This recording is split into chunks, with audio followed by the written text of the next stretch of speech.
Hey everyone, welcome to the road to Avengers Doomsday. I'm Jonathan, and every single month I'm going back through the MCU, revisiting each movie and showing you how to make custom LEGO minifigures from every single Marvel film leading up to the culmination in Avengers Doomsday. We've made it a long way so far, so be sure to hit like and subscribe, and let's get into today's movie starting now. Alright guys, as we continue the road to Avengers Doomsday, it's brought us to the Eternals, which when I saw the movie in theaters, I remember liking it more than I thought, but I honestly have not watched this movie until, well, now, when I rewatched it here. And really, I've kind of dogpiled on the movie the last several years, being like, oh, this is one of the worst Marvel movies.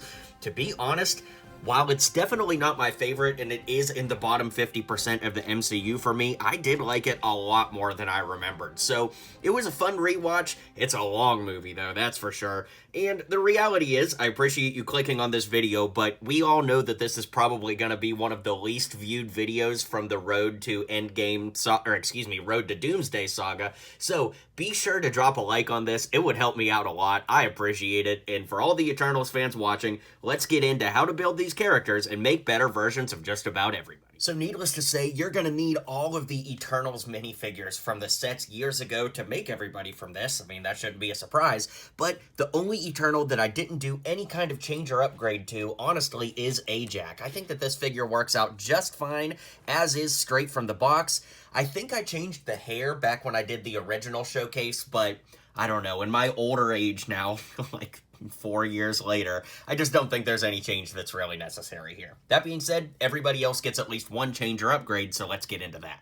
Alright, we're gonna knock out the Eternals two at a time as we go here. So we'll do Ikaris and Sprite up first. Ikaris, on my original version, I did put the arms from Rex Dangervest, but honestly, that might have been like over customization. So here, I just used the regular Ikaris torso and legs with the head and hair from Bucky Barnes from the collectible minifigure series. For Sprite, I actually switched her arms out to these silver gunmetal gray arms, which I think look a little better and help make the silver in the torso pop. The face comes from Ginny Weasley from the Harry Potter CMF, and the hair, ironically, is Ron Weasley's hair, although it's come in lots and lots of places. Here we have Sersi and Dane Whitman, which, it's crazy all these years later. The only time we've seen an Eternal since this movie was in What If Season 3 with Kingo, which technically isn't even the main timeline.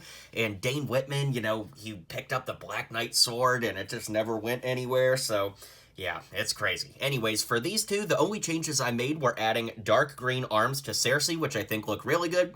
And well, I actually had to make Dane Whitman from the ground up because he didn't get a Lego figure. So I just used black legs, an Indiana Jones torso, a red scarf, the head from Will Turner, and some pushed back brown hair to finish it out.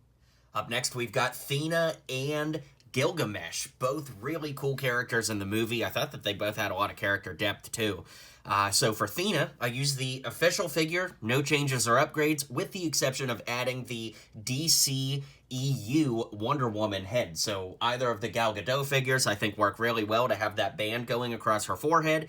Then the only change I made for Gilgamesh is just giving him a little bit more tousled hair like this. I just think it works as is. So if it works, it works. Up next, we have Kingo and Karun, and I think it's worth pointing out, how crazy is it that every single member of the Eternals got leg printing back in the day? I mean, that's crazy. I don't know if we've ever had a wave of LEGO Marvel sets where every character got leg printing except for Eternals, which, considering the reception of the movie, again, that's just crazy to me. That being said, Kingo is exactly the same as the actual figure, but this time with the printed arms from Catwoman from the LEGO Batman movie, and I had to build Karun from the ground up, so the torso and legs come from Walt Disney. Of course, he's got a camera. The head is from Ned Leeds from Spider-Man Far From Home with some pushed back black hair, and of course, matching hands and his trusty camera. Okay, up next is Druig and Makkari, both of which work out really well, I think. Druig, I just changed his arms for the red printed arms from the Surfer from the LEGO CMF series. In my original showcase, I did add a skirt piece for him, but again, because he has skirt printing on the legs already, I don't really know if that's entirely necessary. Then jumping over for Makkari, the only thing I did, and these are the rarest parts in the entire video, are adding the arms from the Silver Centurion Polybag Iron Man. You guys know I am dedicated to the content here. If I was willing to actually break the arms, or I should say take the arms off of the Iron Patriot, because, you know, obviously there is an inherent risk that runs when you are making customs and taking parts off that they're gonna break, so I do anything for you guys in these videos, including that. Okay, up next we have Phastos, and I just used the official figure, just like everybody else, but I did add those nice printed arms from Catwoman off to the side, which I think work really well here, just as well as they work on Kingo. Okay, here we have Jack and Ben, the son and husband of Phastos, and for Jack, I just used this Jurassic World torso, because he does have like a red hoodie on and Chicago Bulls gear, but obviously that doesn't exist in Lego form, so I went with another popular franchise, Jurassic World. Then, of course, the hands, head, and hair come from Dean Thomas from Harry Potter.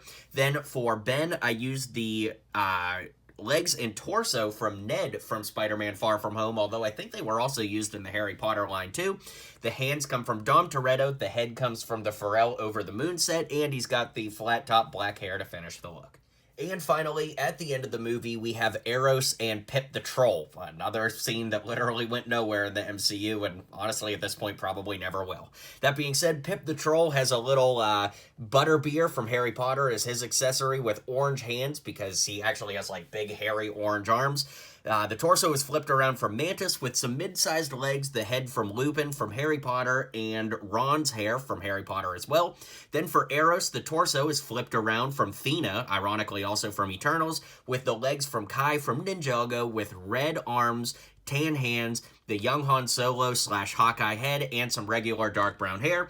And of course, we do have the characters like Arishem and Crow, but they're not minifigures, so I'm not going to include them in this video. That being said, let's round out this video and call it a day. Alright guys, be sure to hit like and subscribe down below. I appreciate you hanging out with me today as we continue the road to Avengers Doomsday. This has been a lot of fun, it continues to be fun, and I can't wait to make more videos every month as we lead up to Doomsday. I'll see you guys on the next video, and until next time, build on.